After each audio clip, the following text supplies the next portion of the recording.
Alrighty, so for those of you that are watching on YouTube, welcome. We have the final of the David vs Goliath Cup. And this is the draft from both players. I think, you know what, since this is the final, we're going to watch this in real time. So we're waiting for KoaLollo to decide to make a ban. So in this one, because we have a lot more games, it's a best of 5, I decided to actually, we decided to have 2 bans and a lot more picks. So we have a little bit more versatility. Right. Cool. Burgundians ban from KoaLollo, and we saw the strength of the Burgundians even on Arabia with Hooplah. So it's a very strong civ that Hooplah is not able to select now. And Mongols and Ethiopians, that's definitely a great pick, as we've seen Koa really use those civilizations, both of those, against Archie in the semi-final. So the Mongols on Highlands and Ethiopians, I believe, on Arabia. And Romans, just getting rid of that wild card, I do rate that quite highly. Going Italians, I know Hooplah has used Italians, they have drafted them in the past, I'm fairly certain. Hooplah going Byzantines. I think we've seen Byzantines picked first from Hooplah a fair few times. It seems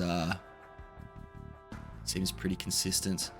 West asked no Romans in the tournament. Correct, there's been no Romans that have actually been selected by any player. They haven't been banned sometimes, but they just weren't selected or used. Ooh, Hooplah was gonna use the Romans. Damn. Such a strong civ. They're still quite new, but if you've played with them, you realize how strong they are. Oh, Hooplah did have a strat, we can confirm in chat. So for those of you watching on YouTube, this is a pre-recorded game already, and the competitors are actually in the chat because it's such a international tourney. It was just a lot easier to let the players just organize the match themselves, and then I can cast that once they're done. All right, Malians from Hooplah as well. I kind of skipped over that. Malians was I don't know if that's a strategic kind of pick. So Koa doesn't have Malians because Koa's used Malians a fair bit in this tournament. We've got Turks and Dravidians, Portuguese and Khmer as well from Koa. So this seems a little bit, I don't really know, just seems a little bit different to what we've seen, I feel. It's a little bit obscure. We've seen Nepals, Turks, Byzantine from Hooplah. So we're going to see a little bit of the same civs as well, but now Franks, Hindustanis as well. We watched a really good game from Hooplah with the Hindustanis on, I want to say, Land Madness against MC West. Really good performance with the Hindus, showing how strong their camels are. And we don't have Ethiopians, but Koa is going to select Britons and the Mayans as well.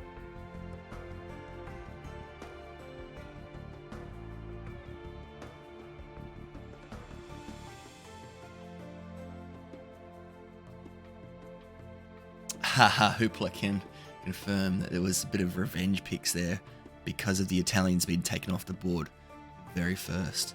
Now, these competitors are relatively close in ELO. I think Hooplah does have the slight edge over the opponent. So Hooplah is coming in at about a 1200, whereas Koa's at about 1100.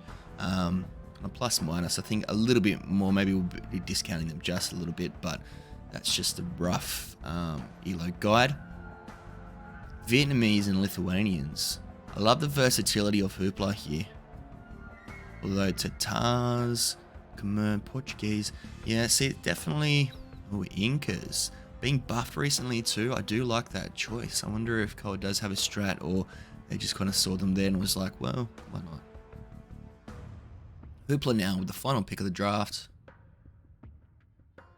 Going Gajaras. Ooh. Gajaras, I just feel maybe not as good as they used to be. Still such a strong civ though, really. Maybe they're just not as popular as what they used to be, but we used to see them all the time in ranked play. Still a very strong civ though, nonetheless. Definitely on line with Hindu, but that's 2 very strong camel civs, so I'm interested to see if Hooplah do we have any? We've got Lithuanians for a strong knight civ, Vietnamese as well. We've got Turks for range, Malians a good strong cav civ, Byzantines everything, Dravidians. So we actually got all of the Indian civs from Hooplah. think that's probably there, except for Bengalis, but obviously Hooplah really rating that DLC. And then I do like the Saracens pick as well. Incas, some good versatility, but definitely seeing a bit of a trend in more archer civs as well from Koa, I feel. So let's see what we're going to get, to be honest. I don't know what to expect, honestly, with this game. I don't know. I don't really have an inkling as to what's going to happen. It's just, we're going to find out, aren't we? All right, let me get some predictions going.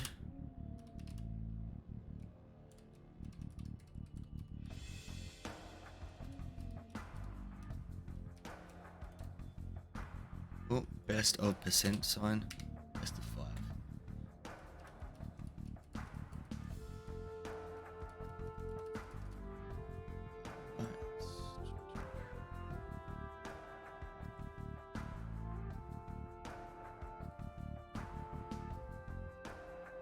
All right, we have the prediction now live. Spend those juicy mangoes, bet the juicy mangoes, and see who will win, who will take this out.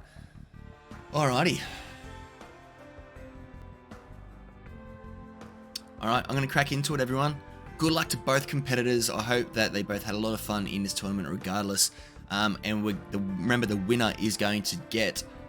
What was the prize for this exactly? Get the exact amount. I think it's about 750 million Hosky tokens. Let's have a quick look. Let's just get it up.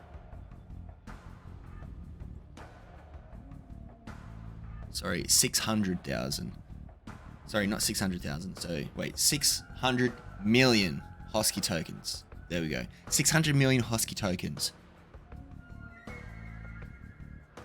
And 100 million regardless for the runner-up. So either way, both players are going to go home with some Hosky tokens. And let's have a look what that would be. 600 million. 1, 2, 3. 1, 2, 3. Hosky to, we'll say USD, just as we're international.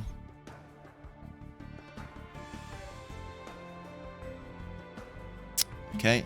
600, 1, 2, 3, 1, 2, 3. So that's a whole $6. $6 US. Insane. Insanity.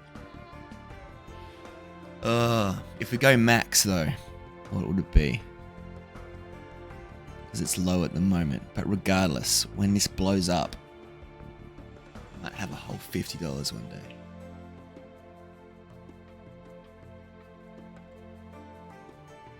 Alrighty, everyone, I'm going to crack into the game. Actually, I need to load the game as well. It's probably going to be a better start.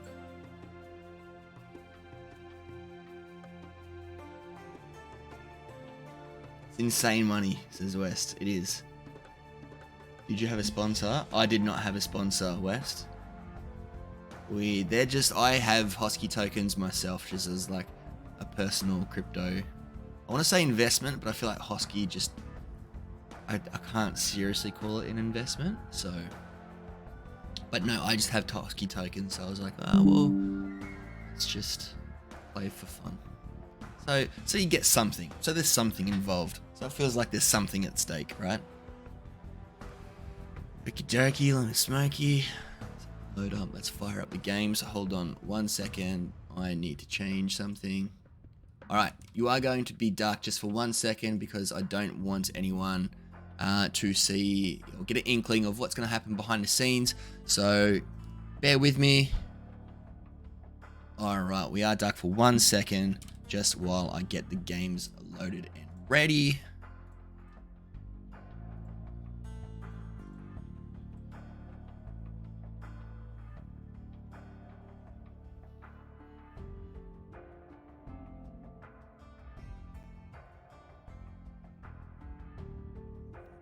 I'm going to have to quickly change the settings. Whoop, I have loaded... Oh no, I haven't loaded the wrong game. It's just this is wrong. I'll just refresh this. Just refresh that. Go away. Go away. What are you doing? Oh, that's just slipping. No handicap.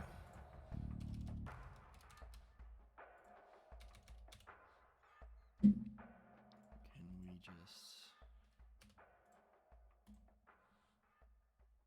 Who's in which corner? Hooplah is in the pink.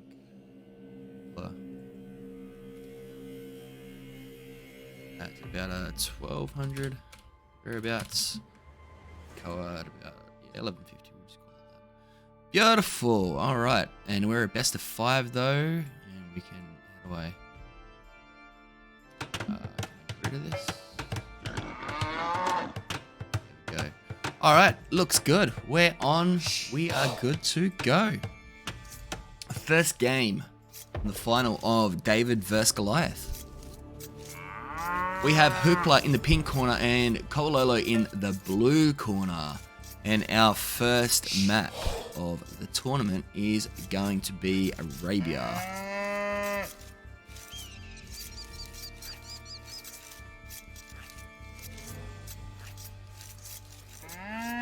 Sorry, chat, give me 1 second. Sorry, Lombardia. I wasn't sure for a second. I was like, this doesn't look like Arabia. It doesn't look like Lombardia. I had to double check in game. I'm like, no.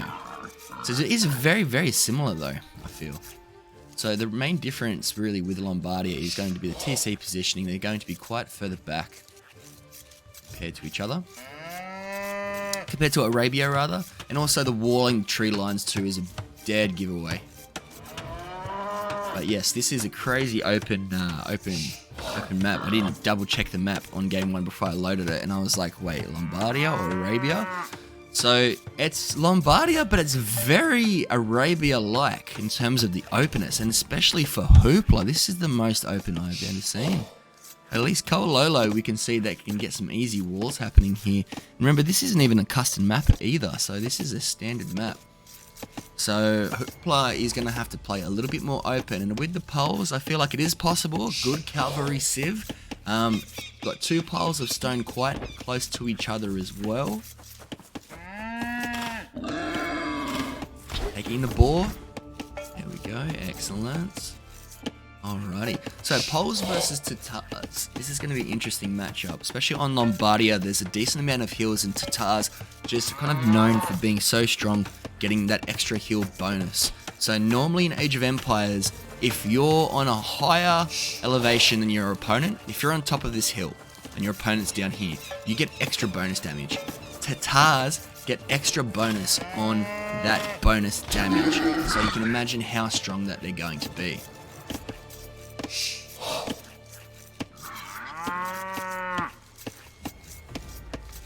Pole's more of a cavalry civ. In Castle Age, I believe, correct me if I'm wrong, chat, I believe in Castle Age they can get a unique technology that means that their knights, which is a very strong cavalry unit, actually costs a lot less gold. I'm pretty sure it's Castle Age, not Imperial Age. Taking in the second ball now.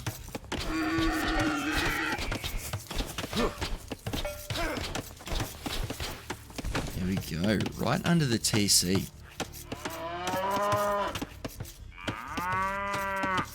We do get some confirmation from chat that the cheaper knights is available in Castle Age for the Poles player. They also get a folk work as well, which means they will just get that faster production on farms if built around the vicinity of a folk work. Folk work does replace the mill, but I'm pretty sure they also get housing spot from it as well. So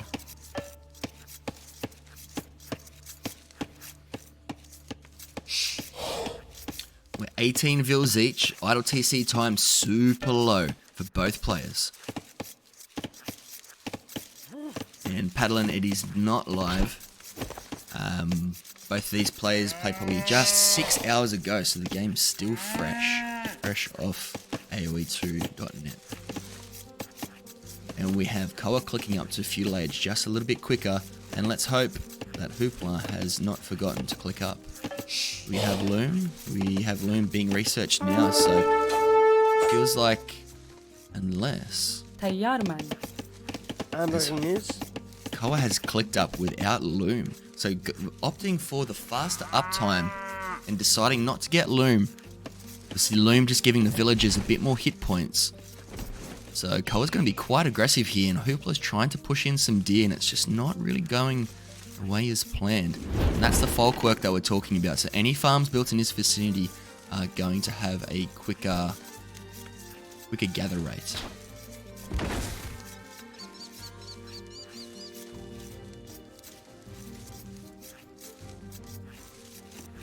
Paddlin is the teammate in chat from Hooplah. Expect some banter. We love the banter. Alrighty. And Hooplah now, I'm assuming, going to go build another lumber camp. Barracks now coming out from Hoops. Barracks already down for KoaLollo.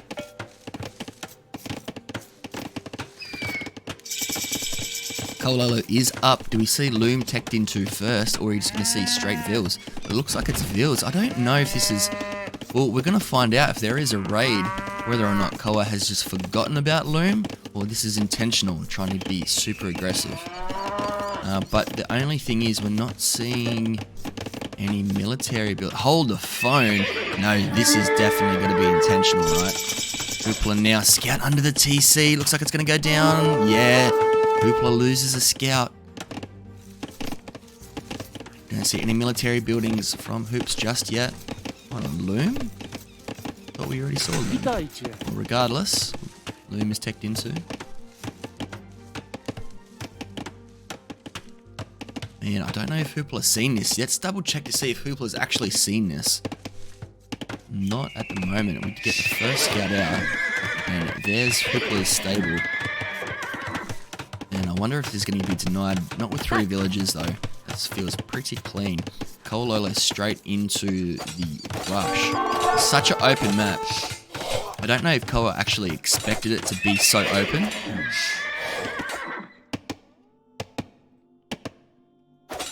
Yeah, because you can see that KoaLollo hasn't really scouted the base that well. So you can see the open front. So I don't think they've actually expected it to be so open and such a hard time walling. And no. Let's have a look quickly at Hooplah's line of sight. I mean, Hooplah has scattered around the side, but is deciding to try and long wall that. Maybe they'll see that, delete it, and wall over there perhaps. Just a wall here and a wall there, and that's still not even the same number of palisades. It looks like Hooplah has now seen, yes, that we can confirm that Hooplah knows about this front forward stable. And I feel like any moment we're going to expect Loom to be clicked. Another stable. This is just all in aggression. He's going to wall in the front Vill. We had the 2 spears forward now from Hooplah. More scouts inside of the stable. But not building that palisade. So that's a bit of wood, obviously, that we could be using for farms as well. So we might sting a little bit. Doesn't seem to be detrimental. But KoaLollo isn't actually building the stable. Instead, the villager is building the house. And this is precious, valuable time that Koa is wasting. When you're this aggressive, you do not want to be behind. You want to be building and being aggressive as quickly as possible. Look at all the spears now from Hooplah. That's 5 spears in total. So really going all in against this scout. This scout aggression. Back at home though, KoaLollo is trying to fully wall. And similar story, if we just go out a little bit further, we could just wall up through here. But both players, well, yeah, both players look like they're going just into a bit of a panic wall and just wanting to wall, not really thinking too much about it. Obviously, their attention is all here, all forward. And KoaLollo also backing it up with archery range. Still didn't get that stable down though. And Hooplah going now a tower, forward tower on both of these buildings. He's going to send the scouts forward, and I love that play because at the moment we still don't have Loom. I'm not too sure if Hooplah knows about it. And this tower is now going to be pushed forward, probably going to be taking out that Vill as well. And we're going to see a bit of a fight here, trying to clean up these Vills, but there's just too many spears. And they will start to get eaten. There's no military upgrades yet from either player. Both players having both economy upgrades. And it looks like KoaLollo is going to lose these scouts and the archer. This doesn't have the micro involved, but just the one archer is just going to be a little bit too painful. And here we go. Hooplah now underneath the TC, loses 1 scout. Only has 3 remaining on the wood line. They're a little bit weaker, but is there loom? Is there loom? Did KoaLollo get loom? KoaLollo doesn't have loom. Disaster from KoaLollo. There's only 25 hit points on these villagers. They do go down. And Hooplah getting 6 kills.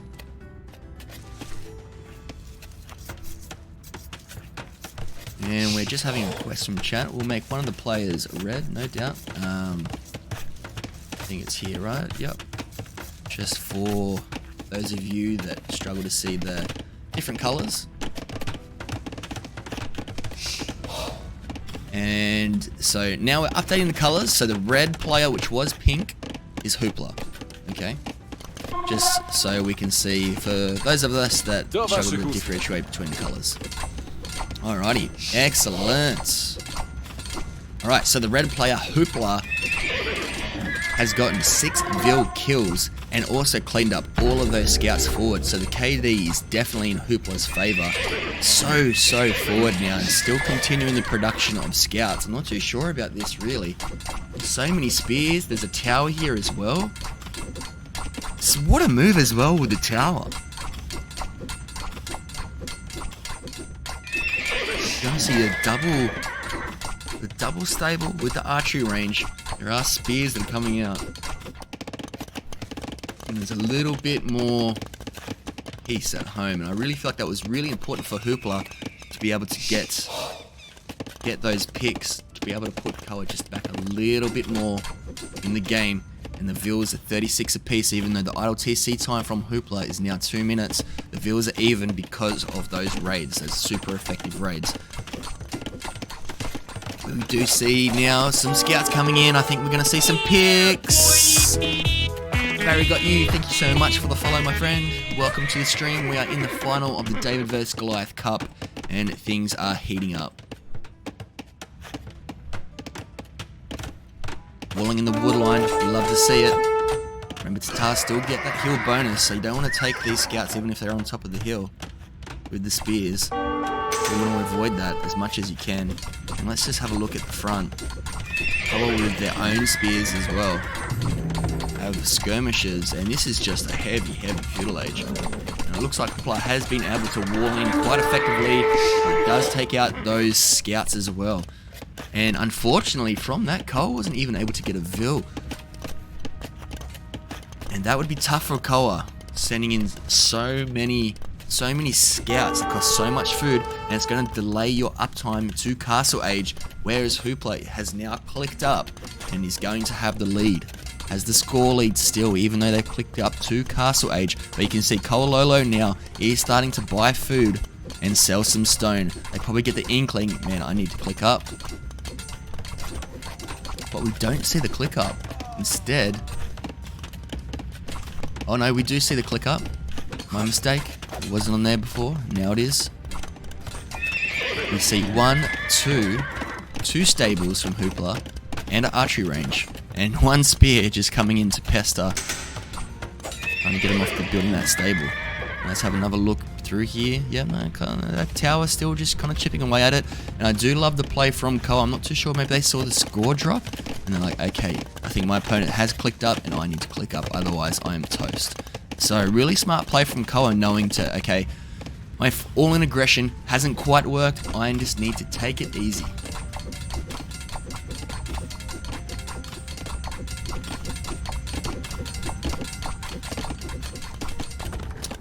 Getting +1 armor upgrade from Hooplah. We do take the first stable. Now let's quickly look back home from KoaLollo, the Tatars player. We have the 1 archery range with the blacksmith. Are we going to see cavalry archers? We're seeing some knights now from Hooplah with the double stable, +1 armor. I'm imagining we're possibly going to see... We do have bloodlines as well, but we want to probably see some forging. Actually, a good call going to +2 armor considering you're up against Tatars. The assumption it has to be that. So we don't really know what's happening at home though. Going straight back to Koa's base. There is a Vil on stone. Hold on, we're getting crossbow instead. Either way, the +2 armor here from Hooplah is going to be quite effective regardless. Getting Bodkin as well from Koa.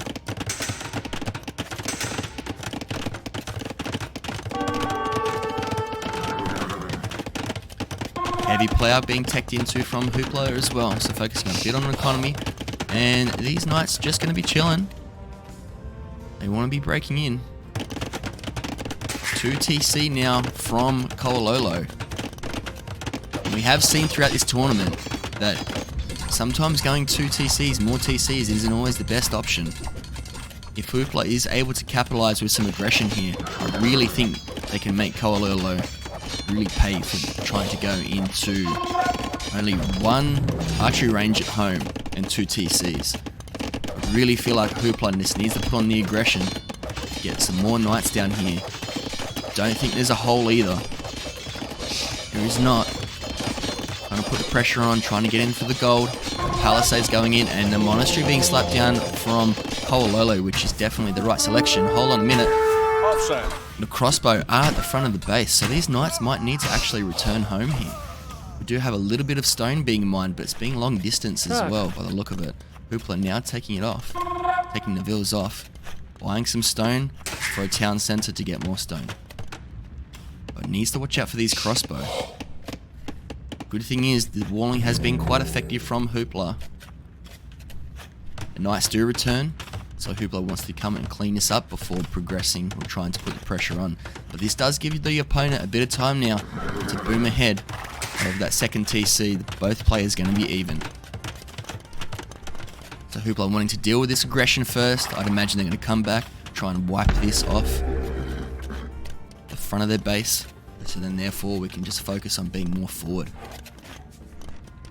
And really good job walling here, I think, from Hooplah. Again, I would have preferred it to see over here, but you know what? Now you've just trapped these crossbow. We're going to get a decent surround. We're going to try and get a choke point. I just don't think it's going to be as effective as Koa would like. We're not going to get on a hill either as Tatars. And they're just not fighting. They're not swinging the knights. This is where you've got to try and run in front because it's so many hits that you've just given them. But now re-walling, really good delete. Really good delete. I think Hooplah has learnt from their game with Castigo to delete buildings to try and get a surround. Do not get choke point. Do not get choked. Padlin giving his teammate a tune-up for micro. You love to see it. You love to see the banter. You love to see friends going at it. Knights now coming back from Hooplah. Hooplah doesn't see the archery range, hasn't really scouted anywhere else except for just this front gate. I think really just wants to get them off the main stone. Don't see the monastery either. Do we have any monks? We have 2 monks in training. One's just popped out, and the monk is going to get this conversion. And we have a KoaLollo, but I feel like there's enough knights to kind of deal with that. But this walling from KoaLollo, just super effective. And it feels like there needs to be a forward siege workshop or something. Forging coming in as well, I do rate that. We've got to break in a little bit faster. Forward siege workshop can then get them off of gold and can also deal with some of the archers. It is a possibility. And we do see a moderately forward siege workshop, which I do probably prefer, just in case. Just in case. It's good. It's good to be a little bit conservative. Playing smart. But again, more cavalry archers as well coming in. You probably want to see these knights start to try and take out this building. And it does look like KoaLollo now does know about the forward siege workshop. These knights now are going home, maybe doing a bit of scouting. 75 Vils to 61, 4 minutes 30 idle TC time from Hooplah and counting. And it does feel like if Hooplah isn't able to catch up with the Vills. KoaLollo could just run away with this game. Almost 20 Vill difference. We're at 16 at the moment.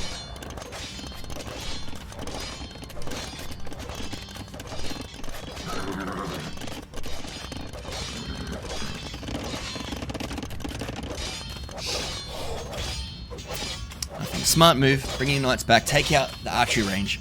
We do see Imperial though from Hooplah. Okay, so maybe that's why we saw the villagers being halted in production there. Husbandry also coming in with Handicap. Okay. And we see, a bit of an in-your-face castle. Going to deny that gold, and I do think that is going to hurt KoaLollo. We are going to see some aggression. And I do love this play from Hooplah, because now Hooplah clicking up into Imperial Age is going to be able to get some trebs. It looks like KoaLollo isn't really that close to clicking up either. Smart play. You have enough knights which can be turned into cavalier as well. Once you're up, and then you can just sit back with your trebs and let the trebs do the talking. Pretty much punishing your opponent. 3 TC as well from KoaLollo. No wonder they've run away with the Vill lead. But that's not going to mean a whole lot if your opponent now is going to be trebbing down your TCs and raiding you like there's no tomorrow. So the only reason that Koa's being able to effectively get this boom off is from turtling. We are getting now, watch me pronounce this, Slatsja privileges, where we are going to get those cheaper knights that I was talking about at the start of the game.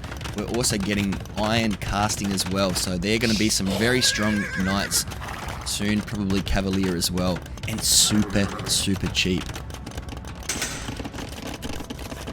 And against cavalry archers, I just don't know if that's the play now. It just feels like that the cavalry archers, they're such an effective raiding unit, but in terms of trying to defend this mass, I'm not sure about it. Now let's have a quick look to see what KoaLollo can see, because I'm not sure they cannot see this castle, and they haven't really done the scouting either. They're going over to the side to try and do a bit of scouting, but that's not where you want to be. You want to be scouting around right in front of your base between you and your opponent.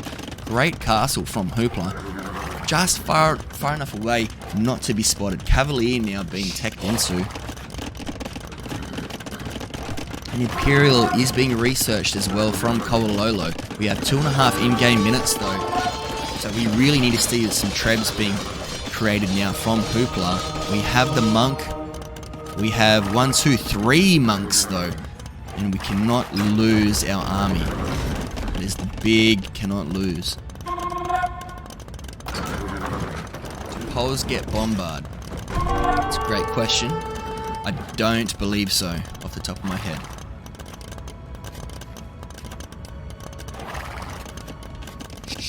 Anyone else can confirm in chat.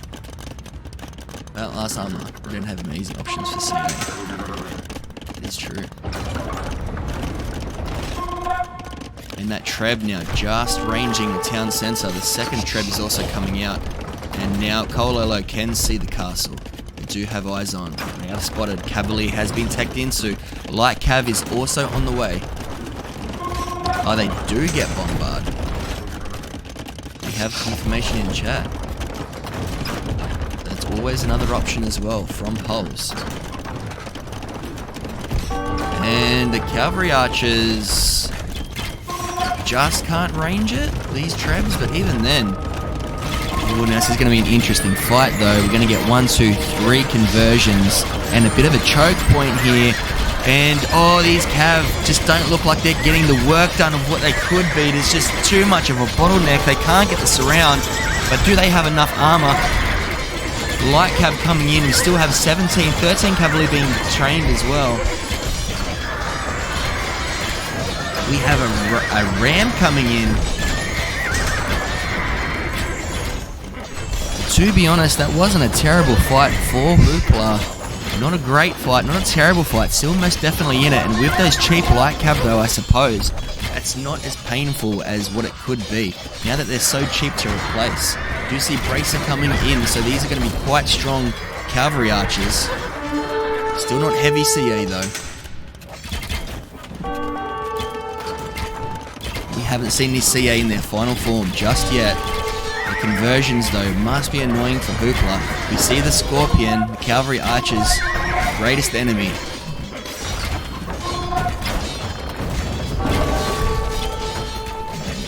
getting weaker and weaker by the second, and these Trebs took that first TC, heading to the next castle. We have chemistry also coming in for KoaLollo, which will affect the cavalry archers, but at this point, it's feeling not great for KoaLollo. It definitely feels like this push by Hooplah is very strong. 3 Trebs, cheap Cavalier, 75 vils, 111 vils from KoaLollo. But the thing is, you've got 111 vils, but now you've lost a town center, you've lost your defensive castle. He's able to build another castle, but we're going to have to deal with these trebuchets eventually. We're also mixing in some knights, which you do like to see. We've got to go something other than just pure CA. We've got to try and take down these Trebs, but the hard part is every time that you take down their Cavalier, the opponent is just sending more and more and more into their base every single time. Trebuchet is just taking so much damage. I don't know how many shots we've gotten off on these trebuchets.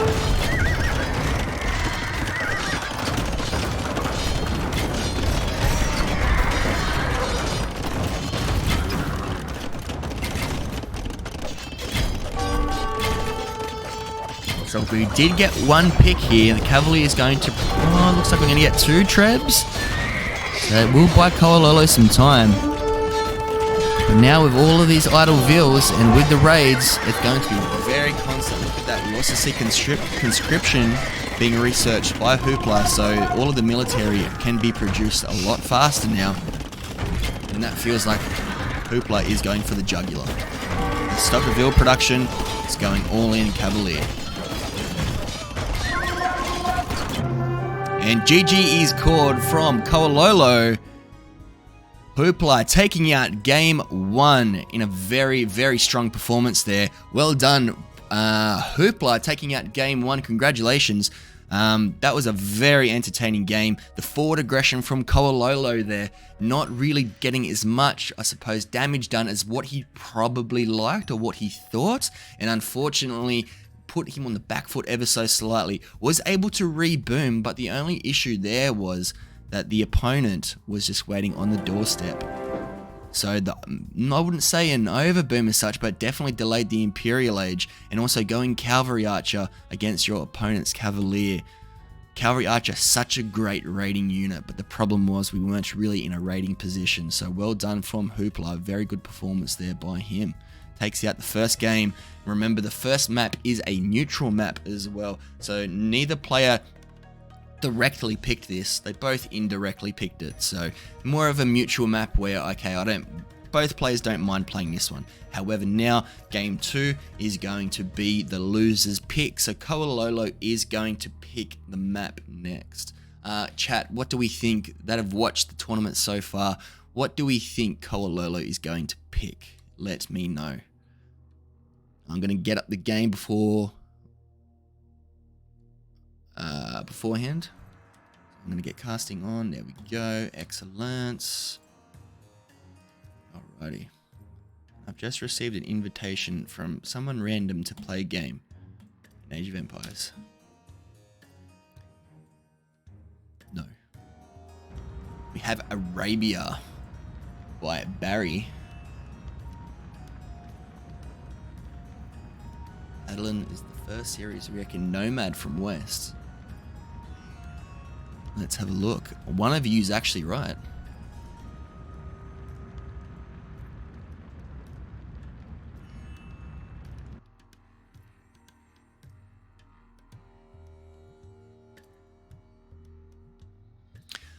Alrighty, here we go.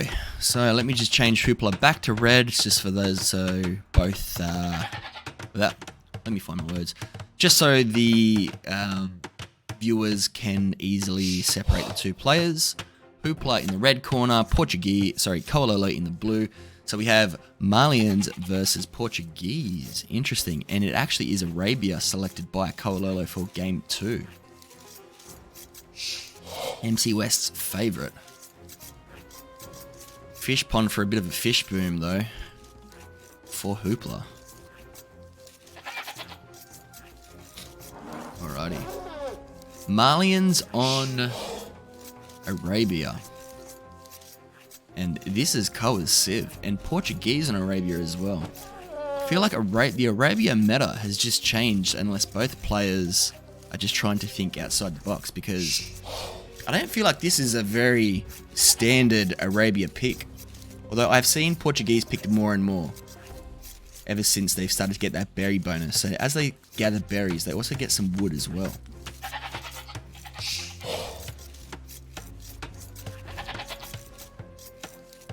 What a great final as well. We've had some higher elo players, but both of these players around that 1200 mark. So no handicap to finish, so you can't be blaming any handicaps because this is just coming down to both players' skill right now.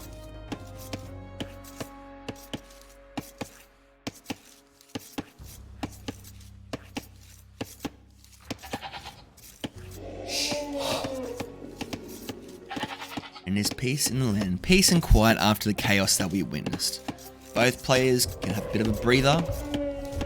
Hooplah charging forward with the momentum. Just took out a semi-open map, so they can't be feeling too terrible about Arabia here. The only thing we hope to see Hooplah is to remember to click up. We don't want a repeat of the game versus West, but I don't know, they ended up winning that game, so maybe the secret sauce for Hooplah is just to forget to click feudal.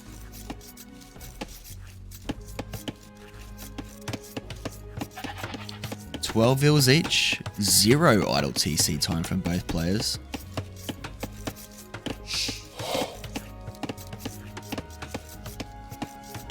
A very strong opening so far. We have a bit of a scout battle. Nothing really happening though, just a love tap. Ooh, hold the phone though. Hooplah's found KoaLollo's sheep. Is KoaLollo scouted through there? Are they going to see it in time? They're not going to. They're going to find the other goat. They're not going to find the second one, unfortunately.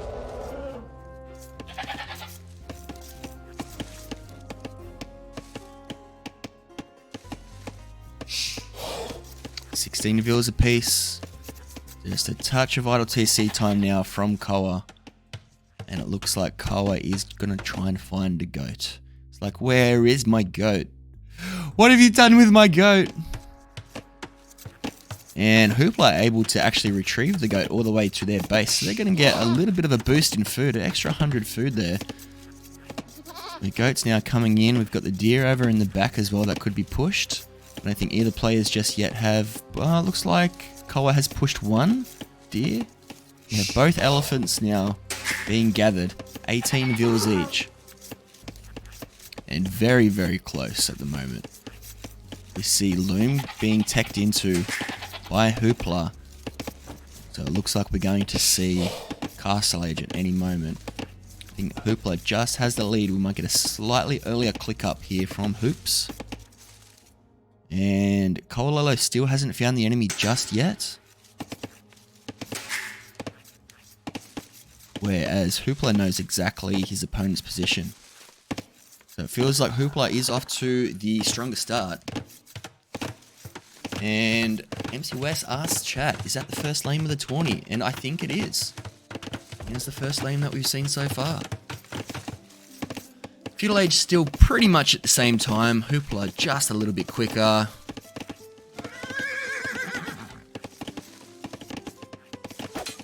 See a bit of a battle here, and it looks like Hoops had the hill advantage. Now remember, the Malians will get the cheaper military buildings, or I don't know if it's cheaper buildings or military buildings. I think it's military buildings. So that barracks only costs about 150 wood, so they have a bit of savings over time.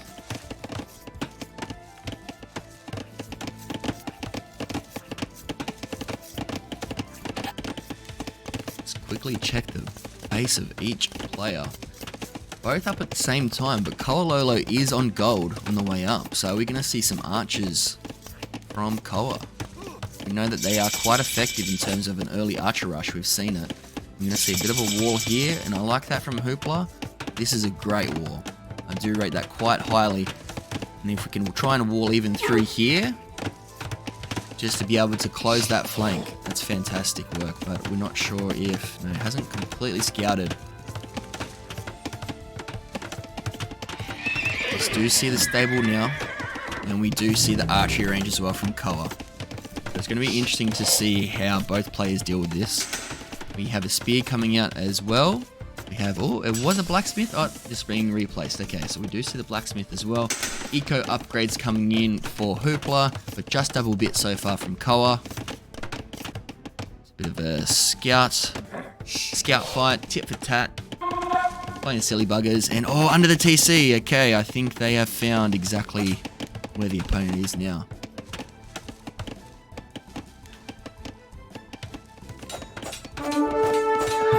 Also seeing an archery range from Hoops. I'm assuming has seen that archery range when it was under construction. So knows that they're going to see some archers. Probably going to mix in some skirms. So we're going to see an epic feudal battle here, I feel. It's going to come down to a lot of micro. You can see which participant, which finalist has the better micro. Oh, and a spear though. One scout goes down, and just the one. Oh, we could have gotten one more scout, but it looks like that attack speed was pretty slow. Fletching coming in as well from KoaLollo. And the scout's getting a good visual of the base. Hasn't really scouted through up here though, so hasn't gotten anything key just yet. And that spear now coming in. Hopefully we don't see another battle, because I think that spear is definitely going to be able to eat both of those scouts. Trying to deter slightly. And we're getting to see a big palisade wall from Hooplah. And to be honest, if they can keep up the aggression... Oh, we're going to get a Vil pick here. Fantastic. And that also prevents a wall from the side. That's going to be annoying from Koa. Very, very annoying indeed. But we're able to wall off this side at the very least. Hooplah needs to get inside the base and keep pestering. We've gotten one Vil pick. And we're also going to be backing up with some skirmishes. So we've got to expect to see that Hooplah wants to be going relatively aggressive in this game.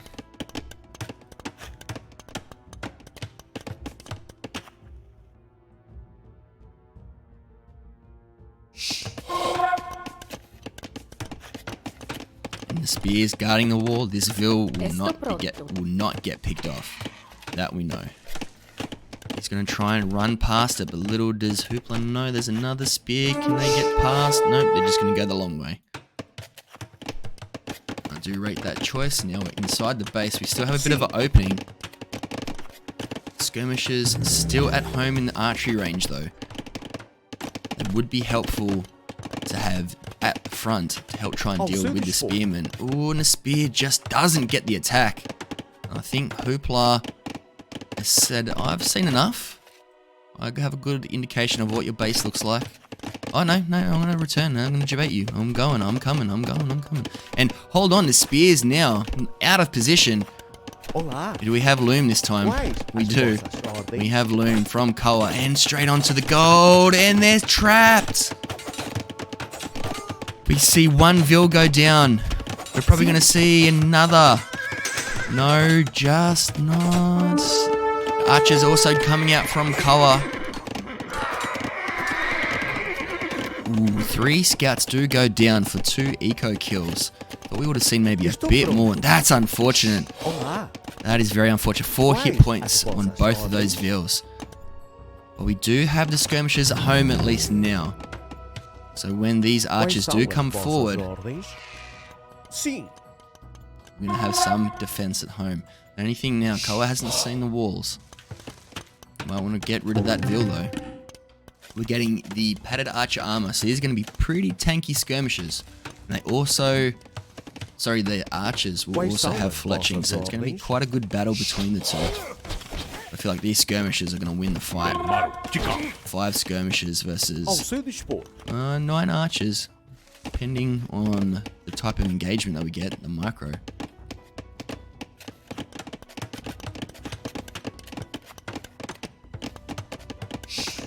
And that one, oh, there's a hole here, and I don't know if Hooplah has made the assumption though that that goes all the way over, and you can't. You need to confirm this, but it looks like Koa's also made this assumption.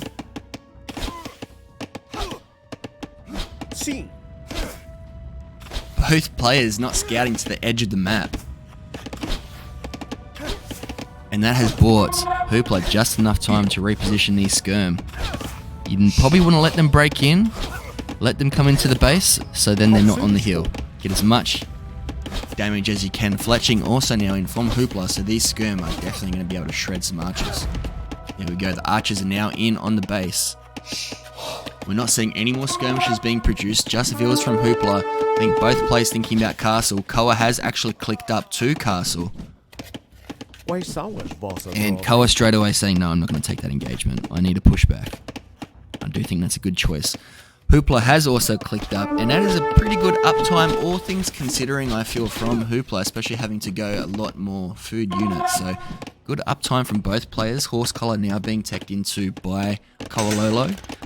Has had a few farms, so they don't have horse collar just yet, but at least that one will from now on. So it looks like as they begin to refresh, they will have that extra bit of food.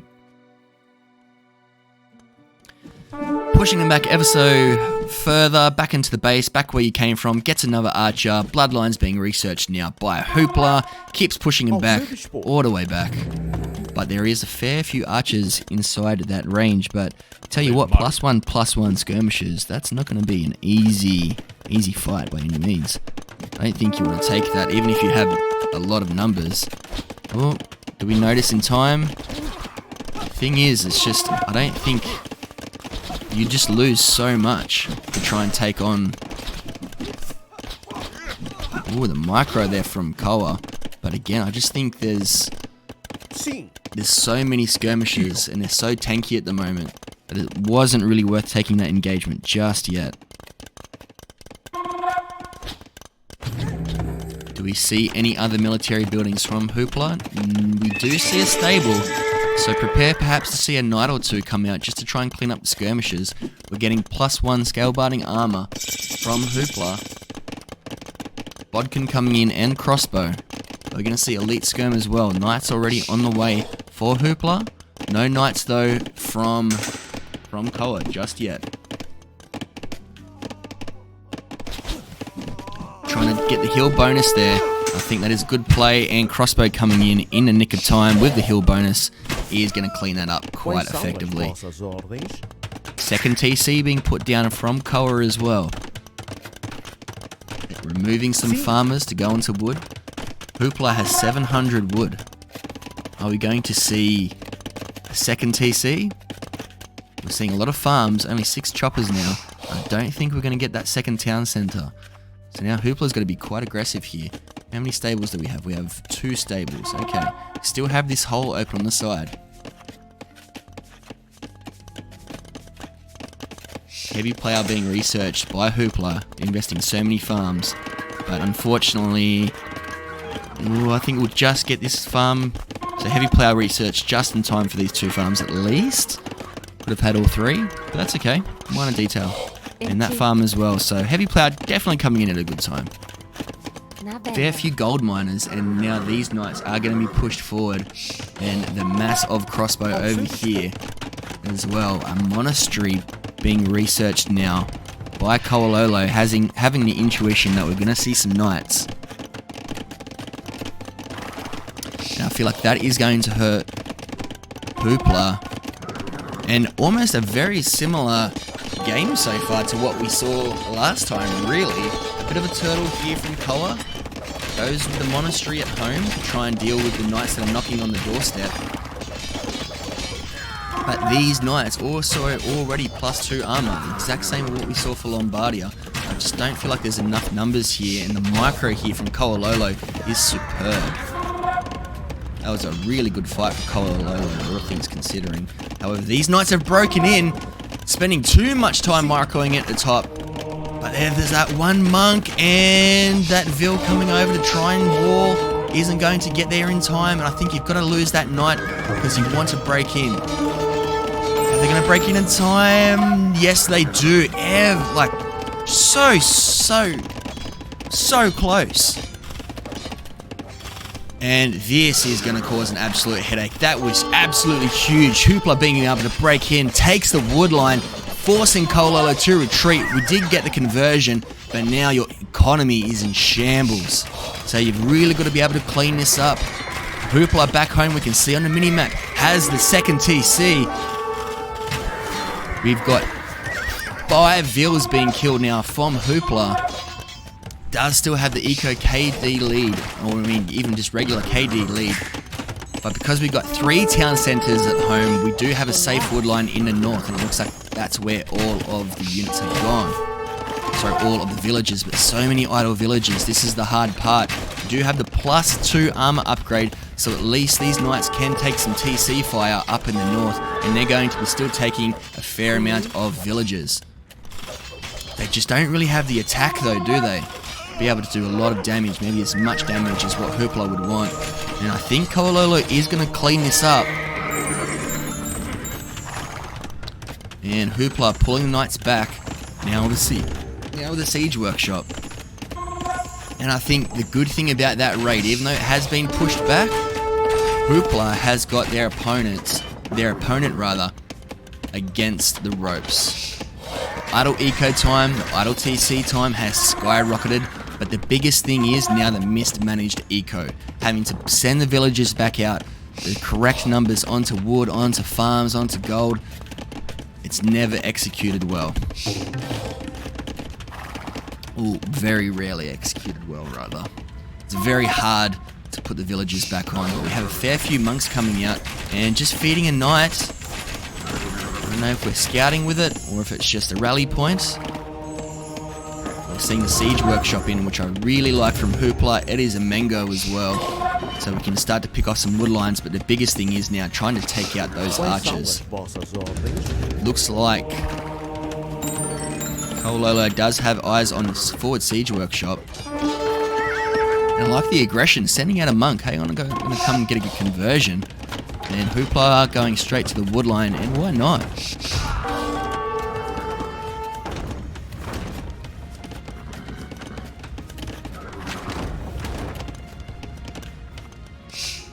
Monastery as well. 680, 110. Looks like a well-managed economy from Hooplah. But Koa still continuing the production as well. Not really floating any res. A lot of farms though for units that don't cost food. 27 on wood and only 4 on gold. I feel like that's going to be hurting the most. Monks costing gold, crossbow costing gold. Monk now, are they going to get a conversion? And they do. That's 1 conversion. That's 2 conversions. And have I missed it? Did we get redemption as well? Because that mango looks like was converted or was taken out. It was a blue mango in the end then.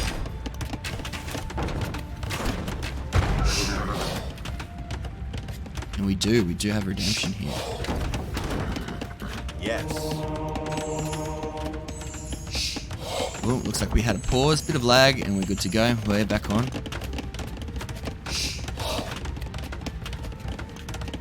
Repairing the archery range. And let's have a look at Hooplah's base just for a moment. We do have some villages on stone, 2 TCs, still just the double stable, so not going uber aggressive, but also the Koa going 3 TCs. But the thing is, that idle TC time has kind of bitten them. Even though they've gone 3 TCs, they haven't gotten constant production out. So they do have a slight vill league, but nothing too crazy.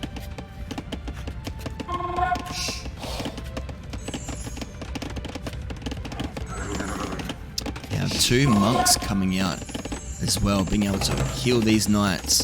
Good move from Hooplah. Just staying right on the doorstep. Koa knowing that his opponent is right outside. Has been turtled, and look at this, very, very similar gameplay to what we saw last time. It worked last time, why wouldn't it work again? We do have the hill as well. We completely deny this wood line, and it's still in position enough. So putting it over here, you're not going to really get it onto the gold, and the Imperial click up as we place the castle. Very, very similar game to the last one that we just watched. Knights. Oh, there's overchop. Forging only coming in now as well, though. And that's going to have to drag KoaLollo out of position and just have to deal with another raid. There's one thing that's frustrating is having to get all your villagers off farms into town centres, especially when you've built farms outside of the range of the TC like this. You need to get them out of there. Oh, and the archer's just going back up to the top, not being repositioned. And now this wood line under attack, the castle on the doorstep, and this has to be stressful for KoaLollo. There is so much to deal with, and the villager count now down below the opponent. So KoaLollo has less villas than Hooplah. 32 villa, 36, 38. Oi, this is an effective raid. And such good value out of this. 62 villas dropping down now from Koa, and Imperial Age only 1 minute away. And I just feel like this is going in a single direction. Not quite the game that Koa probably had in mind. Very strong performance so far from Hooplah. And Paddlin makes a good comment because, again, same thing we're talking about, 43 farms from the Portuguese player when they're going crossbow and monks. Imperial being clicked up at any stage now. In those raids, Imperial selling some wood, and KoaLollo calls the GG. After those 2 raids, it just was too much, and I think that is a good call from KoaLollo. You could play it through, you've still got the army, you've still got some villagers here, but to be honest, it just feels like that is game. So well done from Koa, I think, from knowing when to just kind of call it. It's 2 down, it's now do or die. It's 2-0. You still have another map to pick, so it's definitely not over yet.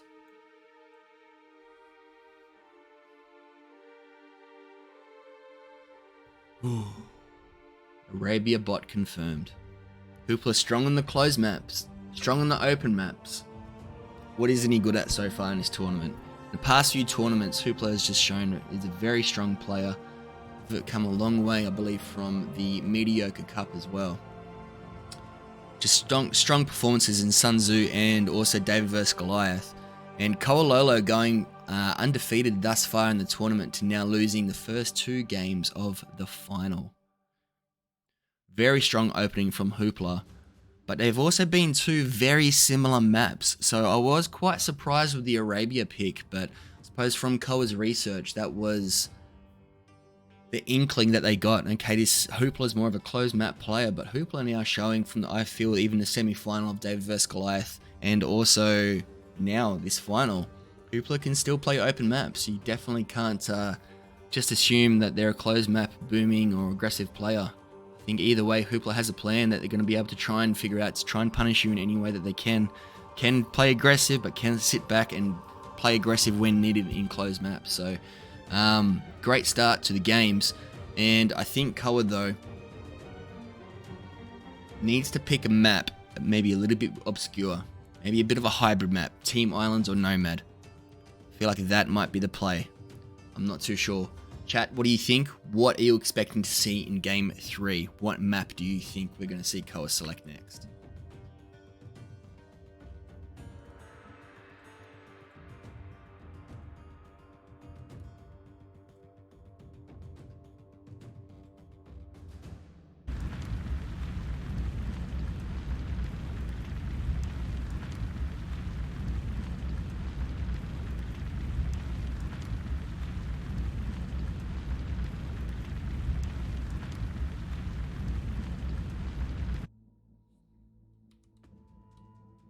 Alright, the game is loading.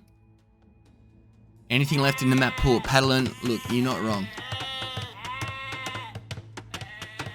Alrighty. And we have Land Madness from KoaLollo. And we'll get Hooplah back into the red corner. Alright. Hooplah in the red corner. We have Hindustanis and KoaLollo going Franks. The only thing that Koa needs to be mindful of, obviously, is the Hindustani play, and very open map from KoaLollo this generation. I haven't seen anything like this on Land Madness before. How open that is.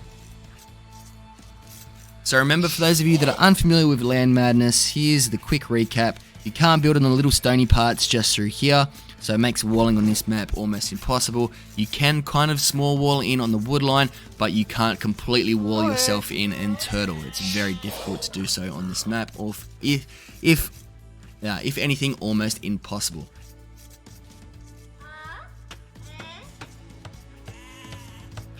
You do have the same number of sheep, but you have only one boar because you get the berry bush in under the town centre as well. You do get some deer. Now the biggest thing with this map though, which I think Koa is going the Franks for, is there's so many berries and also deer as well. So that's why Mongols tend to be quite a good pick on this map as well, but Franks get the berry bonus. They harvest berries faster than any other civilization.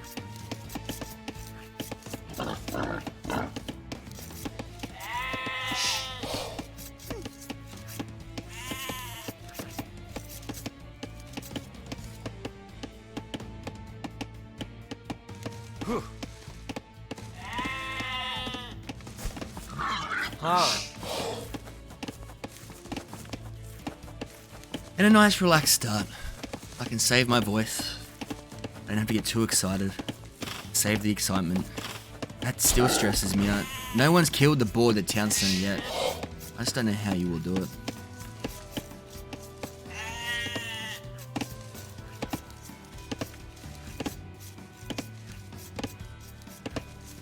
And paddling with a good point with this Civ matchup. Hindu, a great pick, but you've got to survive feudal first. So perhaps KoaLollo's goal in this is to punish early enough. Feudal age aggression. Maybe we don't see anything beyond feudal age from here. Pushing some deer now is Hooplah.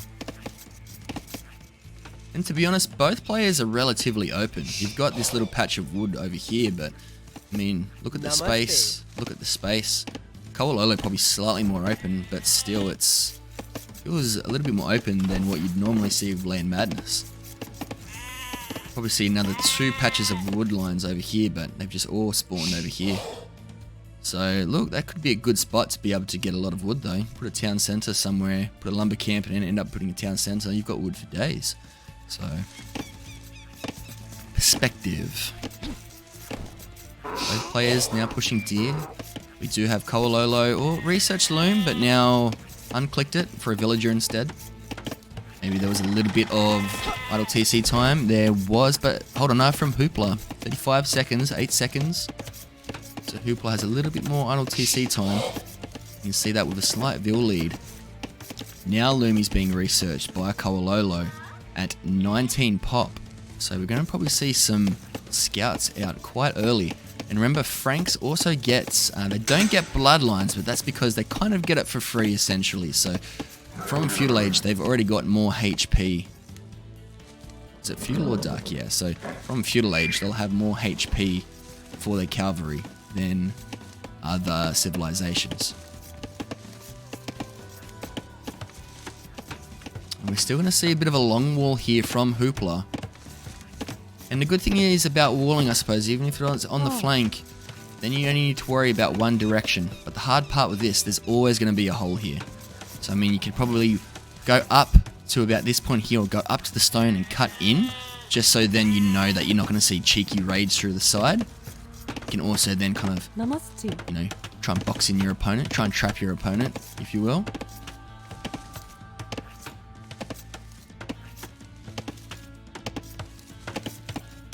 A little bit of congestion there, but they find their way. Who says pathing is a problem? KoaLollo is going to be up, and that is good timing with the barracks. Looks like it's just going to get down in perfect timing. Second Vil now coming out to be able to place down the house. We might abandon the house possibly. Oh, KoaLollo has found the TC. Has found the opponent's base. I'm not entirely sure If Hooplah has found the opponent's base. So both players knowing where they are on the map. Double bit coming in from Koa. Hooplah hasn't hasn't reached feudal age though. Has clicked up, has remembered to click up in this game. I love that. You forget to click up once and Mengo brings it up every damn time.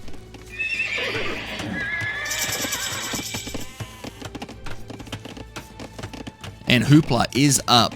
We have the stable, starting production, stable from both players, so we're going to see some scouts and spears from both players. Again, we're going to see a bit of a micro nerds, I suppose. Anything can happen.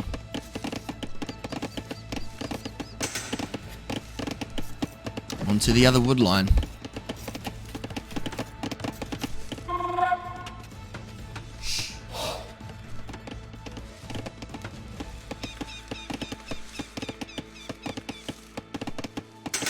Hooplah says, I've forgotten twice in 2 games, but who's counting?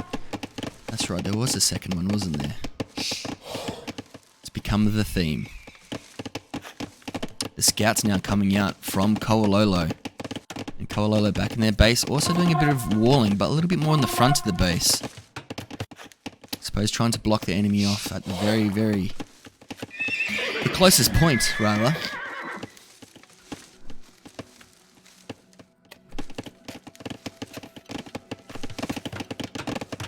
Spears going over, trying to protect the other walling villagers. And Hooplah is trying to protect the flanks, but the hard part is obviously they can still get in. But it makes it a little bit easier for the spears to be able to pick off. And we do have a loom, thank goodness. I think both players getting loom already. No one's forgotten, so it's not going to be too detrimental some raids just yet. We're seeing a 4th scout being trained though from KoaLollo. Blacksmith coming in as well. And good raid from KoaLollo all up. We've got a few hits on the berries, denying the berries. Trying to go back now. Looks like that house is built at a perfect time. The 4th scout now joining. We have the spear, but it looks like they're remaining at home. We're not going to send any forward. I feel like a forward spear could help Koa here. Especially try and deal with the other spears that you're up against. Bit of a spear war. Seems like it'd actually be quite good. Because remember, Koa's the one that needs to be quite aggressive here. We don't want to let the hindered player get up into feudal age. Because that can be a lot of problems. Not impossible. You can still obviously go into pike and monks if we need to. Definitely not an impossible task. But, ooh, gonna take an engagement. No. Pulls back smart. And Hooplah's just happy to kind of sit back. Not really take a lot of the res on the map. A bit more of a, I wouldn't call it a boom, but... Okay, we're gonna go back here as well. Not gonna wall down the side here. We've walled kind of the front, but again, you just can't wall over those little stone patches. We have a fair amount of scouts here.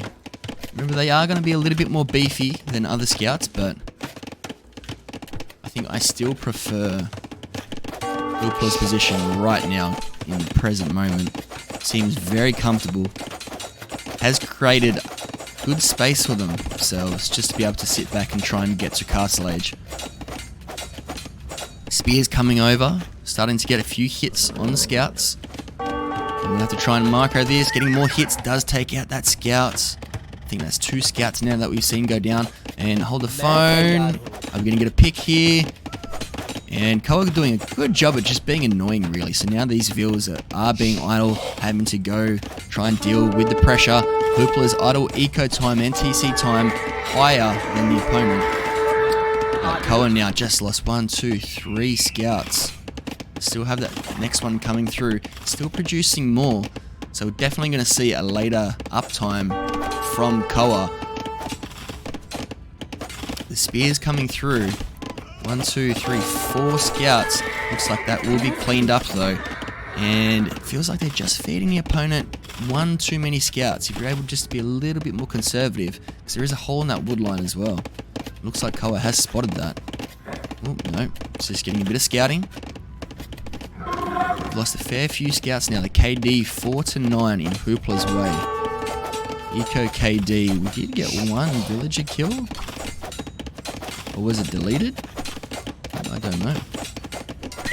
Ooh. So many scouts. So much food. But we are disrupting. We're being a nuisance. Again, the idle TC time and the idle eco time. Quite high. So being annoying enough, nonetheless. Even though we are feeding some scouts, still being just an absolute pest in the base. Over here, back on the farms, and the spear's just chilling in the middle.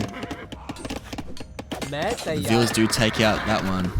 And it looks like the remaining scouts does get a pick, but also goes down as well.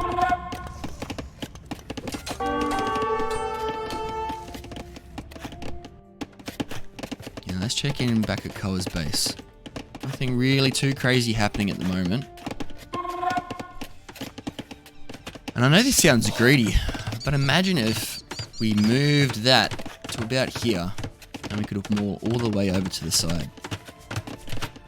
That could have been cool to see from KoaLollo, but we haven't even scouted over there. Obviously, being so aggressive, I think that's the last thing that Koa's really thinking about.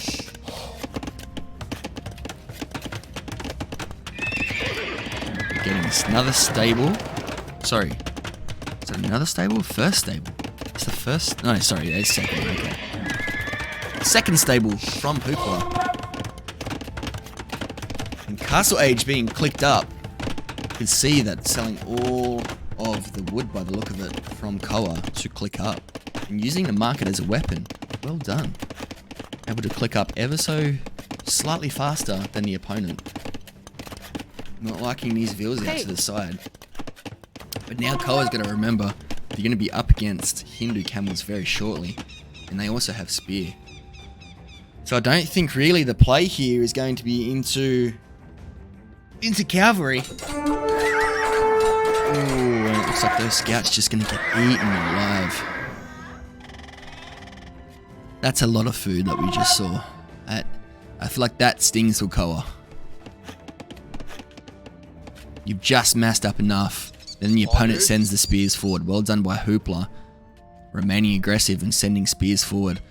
Obviously, they're not going to really get a lot of kills. But if you can find your opponent's military like they just did. We do see scale mail armor. Okay, so we are going to see 1, 2 barracks come out. And I do think that is the correct play.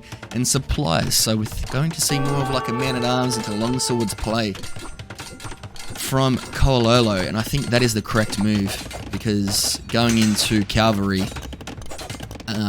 against Hindustanis and castle would be disastrous.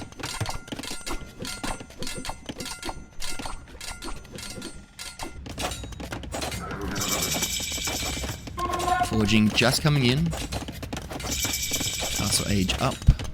Scouts just being annoying, letting you know, hey, I'm here.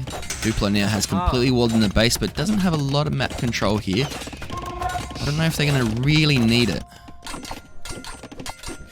See what Hooplah can see in Koa's base. Can they see the barracks? I think they're going to find at least one with garrisoned units. See a spear. We don't see the barracks yet. Forging being... there we go. The barracks has been seen from Hooplah. So we've got 1, 2, 3 barracks now. The long swordsman upgrade coming in. Completely walled off on this side. Good job by Koa now. The only gap that we can see is really over here. Giving ourselves a little bit more room as well. Re-walling. You love to see it. Fixing up the slightly shonky wood line. And the long sword, they are just going to eat camel. Regardless, they're going to eat the camel and eat spear. We also see arson coming in as well. Okay. Forward siege workshop from Hooplah, and is really wanting to finish this quite early. I see Gambeson's also coming in. Perhaps if we see some scorpions, maybe that can work. How many houses in this place? So you could delete one house if you wanted to go and take this engagement. I think you're not too worried about the stable though, so maybe you let the stable go down. The house is deleted. You see some houses being built on the side, and we're seeing this engagement, and KoaLollo is going to win that fight.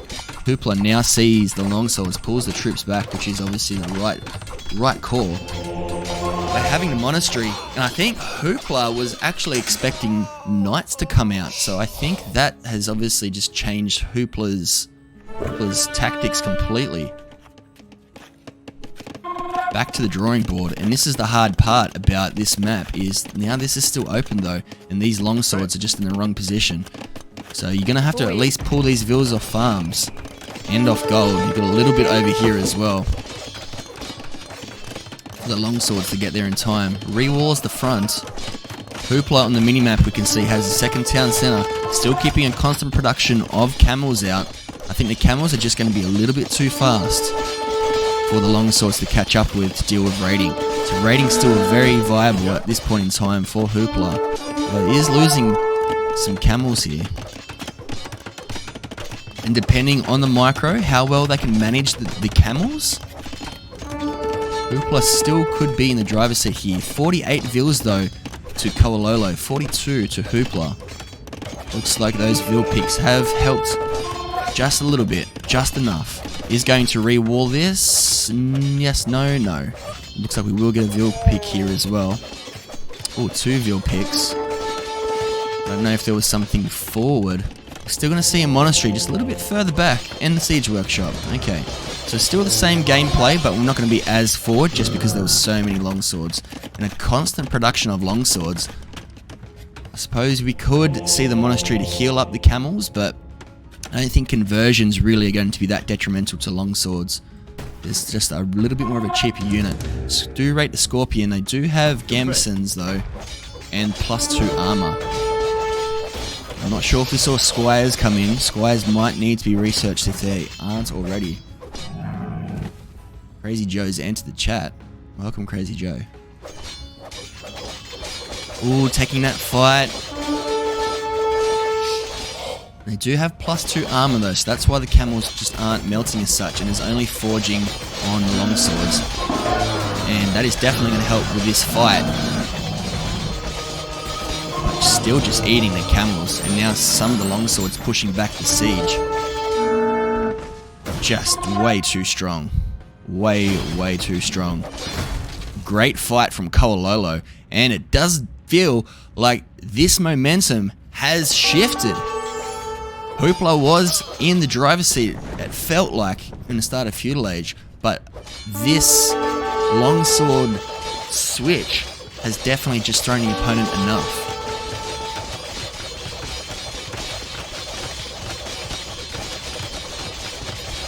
And the hard part with Hindustanis, I don't believe they get armed, but if it does get into Imperial, Hindustanis will melt any infantry.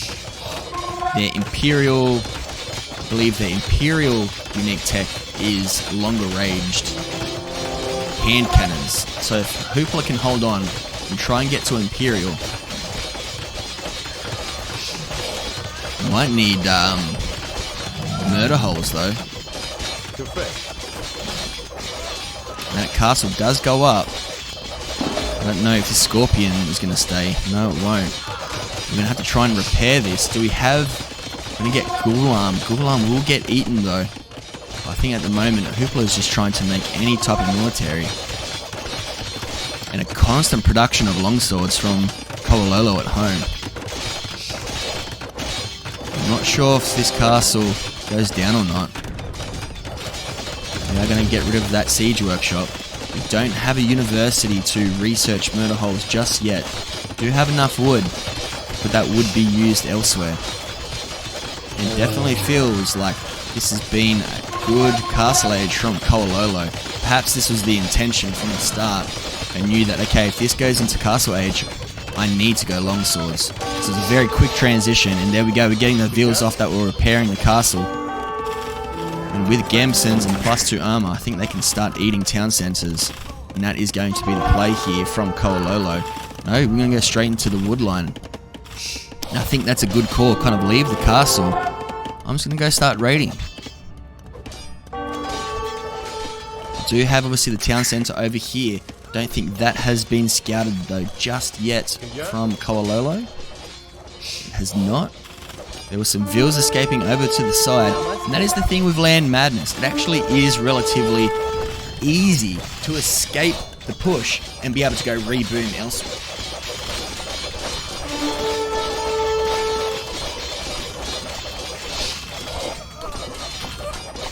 Also seeing some scale mail armor for the ghoul arm, I suppose. Oh, and the longsword's great scouting by Ko. I don't know if they were following some vills, and that's unfortunate. And now it kind of feels getting more one-sided in this match. KoaLollo not letting up. 26 longswords, but 7 in the queue. 74 vills versus 46. Hindustanis do get the cheaper vills, but I don't think it really matters when there's this many longswords in your base, eating so many villages. So far, KoaLollo has eaten 20 vills.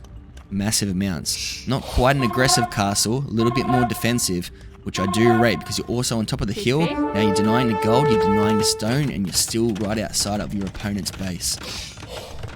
Not really close to Imperial, but maybe if we halted the production of the longswords and try and kept them. Try not to throw them. Go to Imperial, treb down the opponent's castle. We already have the eco lead. So the folks 17. I don't think we're thinking Imperial, everyone. Well, at least KoaLollo's not. Oh, hold on. So we're gonna unqueue all of them. We're gonna sell some stone. We're almost there. 800 Imperial is gonna be clicked at any moment. And there we are. We're on our way to Imperial. No choppers at the moment for Hooplah. And no wood as well. Not enough for a lumber camp. 47 res. And I think that really just shows, obviously, the amount of pressure that Hooplah has been under in this game. It's such a hard thing to try and manage everything all at once. It's easy for us just to be able to pick apart the gameplay. But when it comes down to it, it's very difficult to manage. Trying to scramble. Do we have a market? We still have a market at least, so we can buy some wood. But with Imperial Age on the way, and with still so many longswords, probably want to be a little bit more conservative though. If you're on the way to Imperial, you don't want to throw too many away. He's retreating. Smart move. Remember, Franks do get cheaper castles as well, so we might see a few castles drop from Koa, and now we're also going to see stables. I do like that switch back into cavalry for Imperial Age. And KoaLollo now going to be doing a bit of scouting, trying to find where the opponent is on the map. Took them off with gold. Finding them over here. As soon as we find them over here, I feel like it's going to be almost a GG. Some idle villages as well. And this is the hard part that we were talking about last game. As soon as you have to then remanage your resources, and I don't think Hooplah knows about the castle. Well, they're going to learn very quickly. Yeah, there we go. They've just found the castle. I think with that forward castle, before Imperial is even researched, GG has been called. KoaLollo still alive in the game. We are not over yet, folks. It is now 2-1. Game 3 is over, but we're heading to Game 4. There is going to be no sweep here. KoaLollo just having a really strong game there. GG, well played to both players. Hooplah doing a really good job in Feudal, playing a little bit more defensive. KoaLollo being quite annoying, but really at the end of the day, I think Hooplah got the better Feudal Age, just cleaning up so many scouts. But the good thing with Koa that kept them alive was using the market to be able to go up to Castle Age and making the instant transition into longswords, which Hooplah didn't quite have an answer for at that moment in time. I think with Gambson's, the +2 armor, the Scorpions just didn't quite do the damage that they were hoping for. So really good game from KoaLollo there, staying alive in the final. Remember, it's a best of 5, it's 2-1, so we could still have a possible 2 more games left. Let's go. Alrighty. Well, there we go. There we have it. Now let's get the map pool up just for 1 second. Let's just think about this. Alright, so We have had Arabia, we've had Lombardia, and we've had Land Madness. That leaves us with Nomad, Double Arena, Highlands, and Team Islands. Hooplah now gets to pick the next map, and this could be the last map if it goes the distance. If it doesn't go the distance, so Hooplah just needs one more win. So what are we gonna see? Team Islands, Double Arena, Highlands, Nomad. I don't think we'll see Nomad. We might see Team Islands. Highlands was quite a good play from Hooplah last time. Wouldn't be surprised if we saw that again. Double Arena though. I don't know if Hooplah's actually lost on Double Arena. Fred just walled his front base. He could do better. Having the walling at the front could have prevented the raids, definitely. But a little bit hard to on Land Madness. I feel like get that closure. I think you're just trying to deal with trying to get those walls up as quick as you can, right? So right idea, but alrighty. Let's see. Let's find out. Let me go back to casting.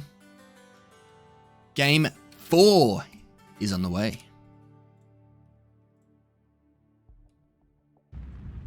Craziness.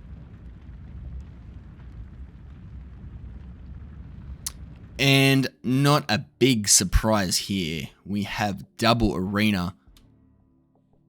Is this going to be the way that we finish the tournament? On Double Arena. Hooplah's favorite map. We don't know. I haven't seen Koa on this map either. So this is going to be relatively interesting. Now, the only weird thing with this map is the berry bushes just spawn wherever the hell they want. Because I remember versus Castigo, Hooplah had a bit of an advantage with the berry bushes. Now it looks like if anyone has it, it's Koa because one of the berry bushes is under a TC. But the monuments in the middle, obviously going to be trickling in resources. And you've got 2 town centers as well. Lord Phoenix, thank you so much for the follow and welcome. Now, let's have a look at the civs as well. Khmer on Double Arena. Are we going to see some Castle Age pressure? Are we thinking of a Castle Age chop with Ballista Ellies? And the Turks from Hooplah. Such a strong civ. Now,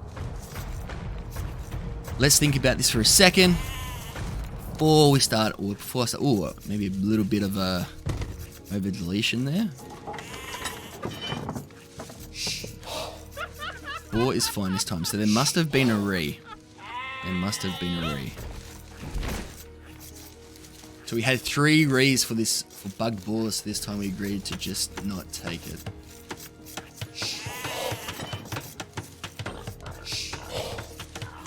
The only thing sometimes with custom maps, it can be a little bit painful. So for those of you in chat that haven't seen this map before, it's pretty much arena, but you got 2 TCs with a monument and double the amount of walls. So it's arena squared is the way that I like to think of it. Fight a ball spawn in the middle of the forest. Well, that's just not optimal. Showed me a screen cap of it. Oh yeah, that's definitely okay to read there. It's in the rule books, and any buggy spawns was bound to happen, especially with this map. We see some resources as well in the middle of the walls. We've got gold here from Hooplah. Gold was in the middle of the wall, but just in a slightly better spot that you can delete the walls. A little bit more forward though from Koa.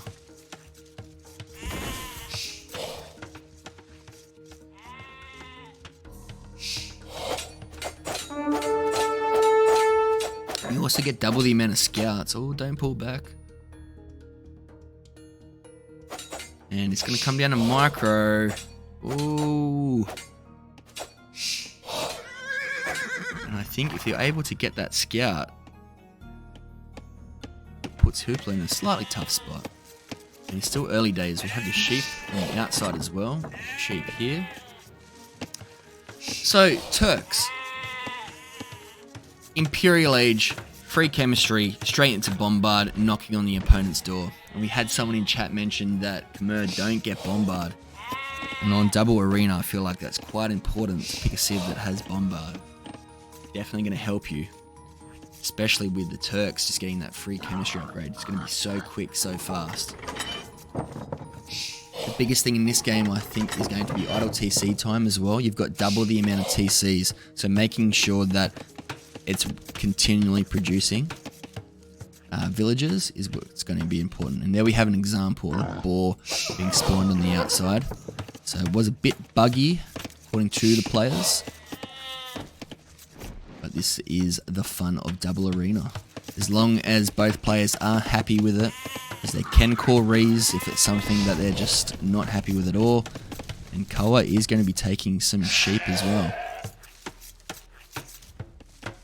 I definitely think we are going to see a fast castle into a ballista Ellie chop from the Khmer player. It seems to be the inkling I'm getting. And the thing is as well, look at this section just here. Hooplah has deleted those walls. And that gives them access obviously to the boar and the gold, but if ballista Ellie's chopped through here, that's going to sting. Because you've gone from having 2 layers of walls to absolutely nothing. Oh, let me rake red. Sorry, Hooplah red. Just so it's easier to see for everyone. Awesome. And we have Feudal being clicked now from Koa. Feudal has not been clicked just yet from Hooplah. So I definitely think we're going to see more of a fast castle with Koa. The good thing about this one TC producing feudal age, the other one is still producing villages. So whilst this is a closed map, normally obviously you see a lot of idle time for a while in the game. This one is over actually relatively quickly because of the monument and the 2 TCs from the start. So it's kind of like arena fast forward, really. Hooplah still hasn't clicked yet, deleting the walls on the end of the map too. And try and push some of these deer in between the walls. Almost into feudal.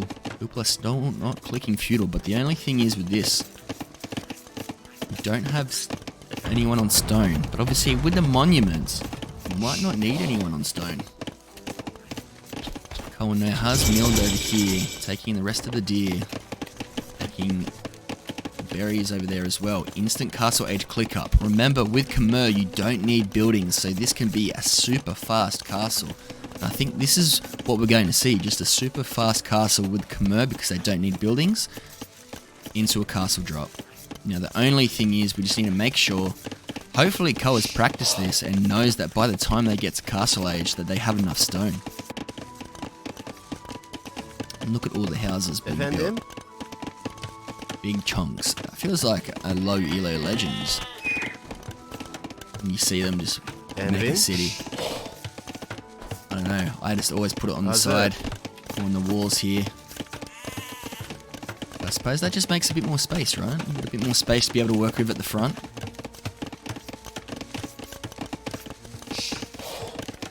We're getting the eco upgrades from the Khmer player as well.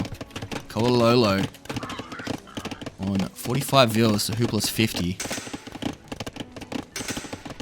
But the thing is, he's going to be in Castle Age very soon. Hooplah doesn't have any military buildings, so we're assuming we're going to see more of a fast imp from Hooplah.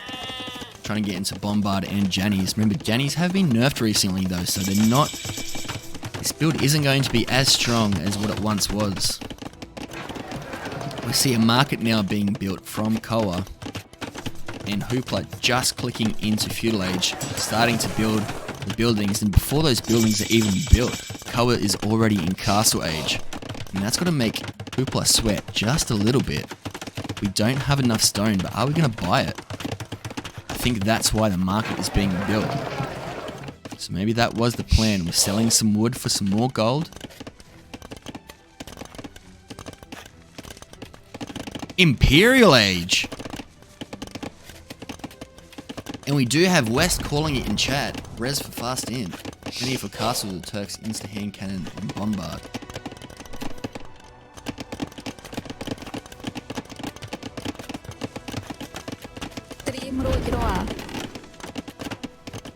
That is a good point as well from West. Don't even need Jannies. You just get instant hand cannon. Castle Age is also being clicked up from Hoops.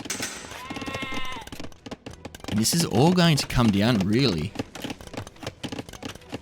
to how Koa uses Imperial. It's amazing if you can get to Imperial Age first. But if you can't use that, that's another story. We're going to see some skirms. Preemptively training some skirms with the hand cannons. But what are we going to do in response to the bombards? Bombards being able to take out skirms if they... Oh no, we're going to have archers, crossbowmen. Okay. Is anyone in chat... Can anyone in chat, sorry, confirm? We're going to get maybe some ballistics. Whether or not Khmer get fully upgraded arbalists. And now both scouts gone. Now let's have a quick look.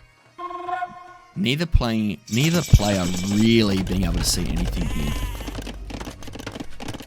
No thumbering for the Arb from Khmer. So these can't fire as quickly and as accurately.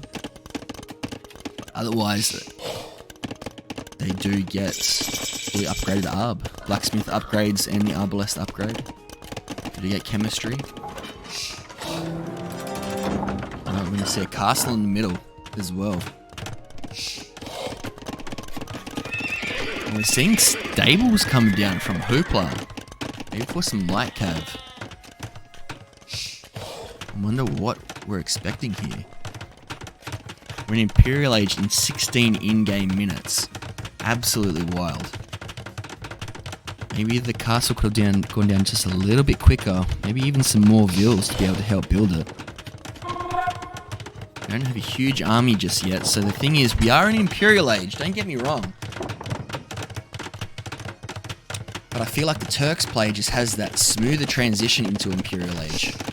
Are we going to see we're seeing 3 stables, we're not even seeing Siege Workshop yet. So this is where I'm just a little bit surprised. I don't know if we're going to see exactly what we thought. 63 vills to 62, so vill count's relatively similar. Chemistry also coming in from Koa.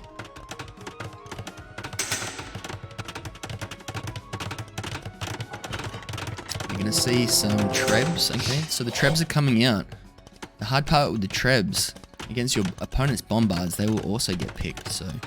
We need to see something that can really snipe bombards, but look at these stables now popping up. You do have the +1. You have bloodlines as well. +1 armor and bloodlines for the cavalry units for Hooplah. Remember folks, if Hooplah wins this game, he wins the entire tournament. You can see camels coming out now. Ooh. Do we don't have ballistics yet, but we do have a university, we do. We might want to see ballistics be researched next, and I think we've just seen... Okay, we're going to start traveling down. Oh, we're just going to miss the gate though. We see a ballista alley as well. Hooplah has now gone into Imperial Age, forging coming out. We see a defensive castle as well. This is not what we normally see in a double arena game that involves Hooplah. Normally Hooplah would be the one owning the middle, starting to treb or bombard someone down. So this feels like a fresh change of pace, to be honest.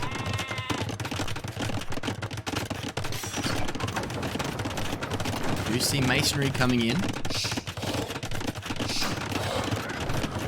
Masonry is going to give more hit points to Hooplah's buildings.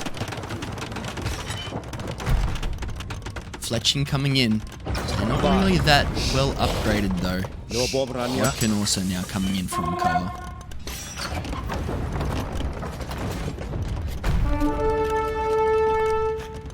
Arbalest are also coming in.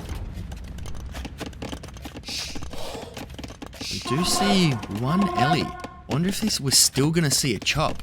It's going to be slightly different to what we're expecting. Is this going to be more of a distraction? We're going to be knocking on the door, but really the whole intention is to try and chop in on the side? We don't know. Doesn't really see though how chopping here could be so effective. Doesn't really have the visuals. We do see Bombard and Hussar coming out. We do have a few Jennies also being researched, so this is going to be quite a good comp, I feel, on Hooplah. Bombard is what's really going to be putting on a fair bit of pressure. The Arbalest probably going to be able to snipe that, especially with the second castle. Going to be pushing the Trebs forward. More Arbalest are being researched. 84 Vils to 77 Vils. Bit more idle TC time from Hooplah. I think focusing a little bit more on army now that we're up. I'm just going to be smothering, really, with the castles. We have the one bombard here. The thing is, I do like that Arb because now you're going to be able to kind of, I suppose, at least put a bit of pressure on the bombards. Be knocking on the door, and that elephant is still here. Oh, misclick, accidental pause, I suppose. Oh, and that bombard taking out 3 Arb. Needs to be careful here. And that castle. How much armor do we have? It's only +1/+1 on the cavalry here from Hooplah. Bombard, I think, is really what's going to be annoying here for KoaLollo. More bombard as well, pressuring the castle. And I think we're going to deny this castle regardless, but there's just so much bombard. And there's just no units that we can really raid with either. Arbalest is... oh, man. Bombard just cleaned up there.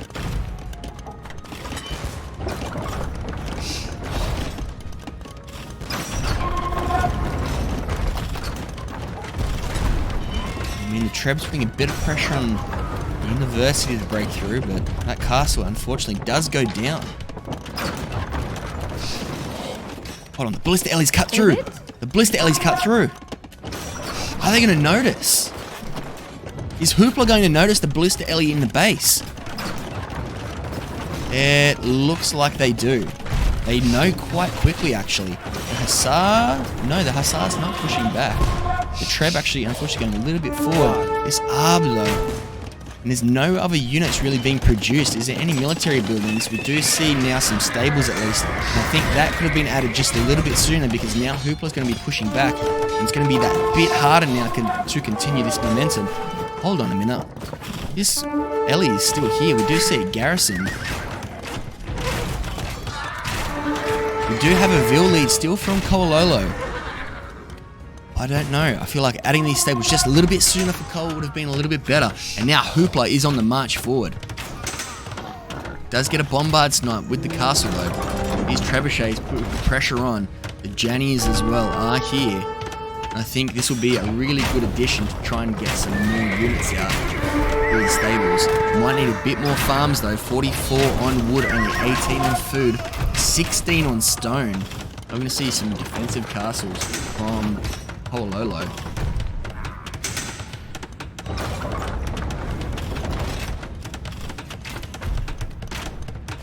And that Ballista Ellie does end up going down as well.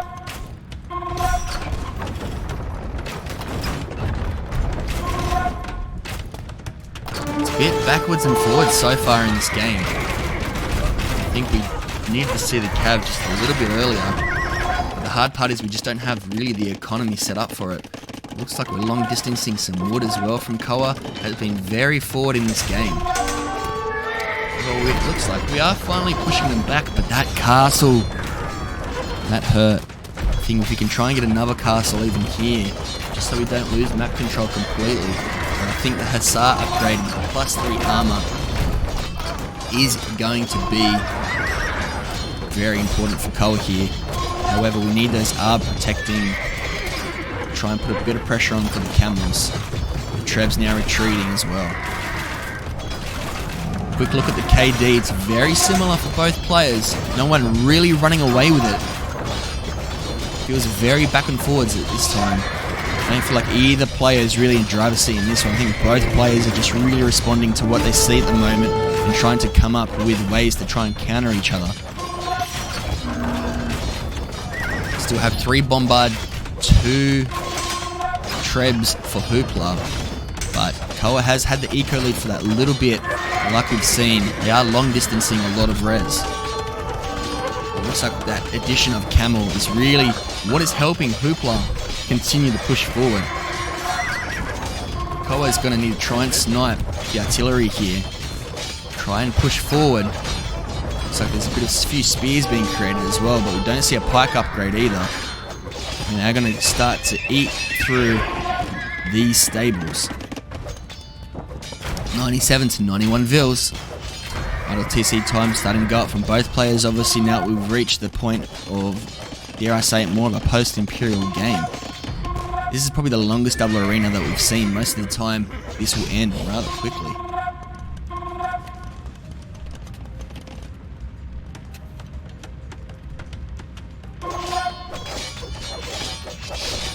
Hooplah just creeping forward, putting the pressure on. Pike upgrade is being researched and chainmail armor. I think that is a good addition. We're going to see some elephants, not bad, but unfortunately still just having the camel though. It does have bloodlines as well from Hooplah. +2, +3 armor for the cavalry from Hooplah. So these are some pretty strong hussar and camels. Heavy camel also being researched. We're seeing now some archery ranges. Are we going to see some hand cannons? Are we going to see one of these archery ranges actually? Floating a little bit of gold, so looking probably for a gold unit. And here, Hooplah is putting the pressure on. If Hooplah can continue this push, this might be the game. This might be the push that ends the tournament. The forward castle. And Hooplah wants this game to end. Koa hanging in there though. It's far from over. Misclick with the militia instead of pike. Still 102 Vils. We're trying to go all in pike, but the thing is, we're already seeing some Jannies and some hand cannons. I'm imagining are going to be researched out of the archery ranges. KoaLollo now using the market, trying to get iron casting as well for the pike. They only get +2 armor though, so we'll get eaten by Jannies. I think this is going to be effective at least at trying to get rid of the camels, but unfortunately he's going to lose all these stables. The trebs and the bombard cannons just doing absolute work on KoaLollo's push. And unfortunately KoaLollo was up a lot faster, but the push just seems like it wasn't quite enough. Hooplah did have an answer to all of the units. Hooplah having a really strong game so far. Responded well, wasn't too panicked when the pusher happened, just made the correct units and is now pushing back on the opponent. Halberdier has now been teched into by KoaLollo. I think we saw all that surplus and stone be sold, but now we don't have anything for a castle. We do have the farms now starting to be built, but it just doesn't feel like there's going to be enough here. The castle is going to go up, and no bombard. And GG is called. That is the game. That is the tournament. Well done. Hooplah takes it out. Well done to both players. Unfortunately, there can only be one winner, and our winner is Hooplah. Congratulations. And Hooplah, I added this sound effect, and it's great because it's just for you, because last time I gave you a bit of stitch up. So congratulations on Hooplah. Well done. Well done. Congratulations, Hooplah. You have won the David vs. Goliath Cup.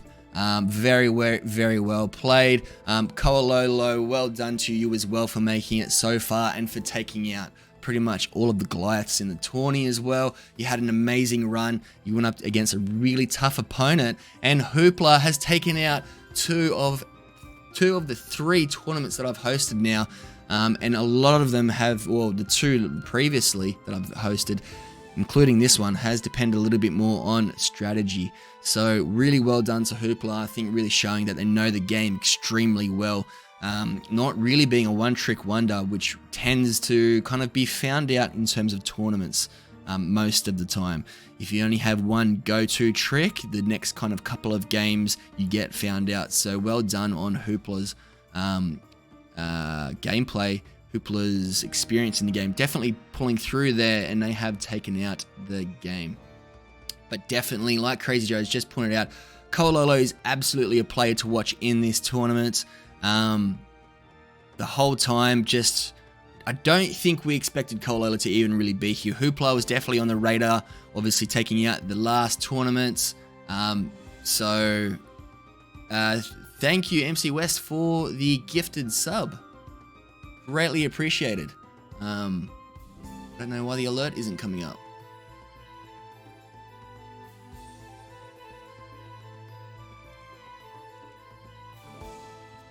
There was no alert, was there? That is very sad indeed. Why was there no alert? Oh, there we go. We're on. Came through. Thank you so much for the gifted sub, West to Super Terrier. Fun tournament. It's been an absolute pleasure hosting it all. A little bit sad now that it's done. I can't believe it. Such a big build up throughout. Thank you for all the participants. I hope you all had a lot of fun. Thank you for all the viewers. Thank you everyone for tuning in. Yeah, it's been great. It's been a lot of fun. And I'm looking forward to the next one.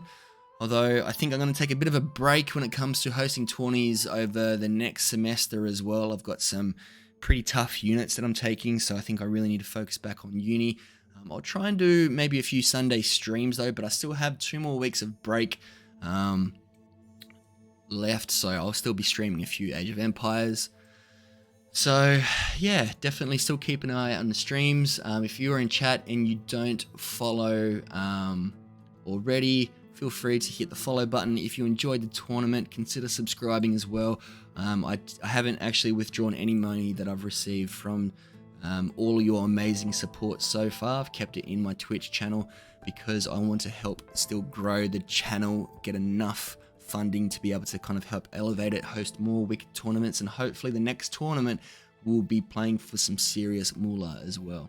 So, closed map cup, triple arena.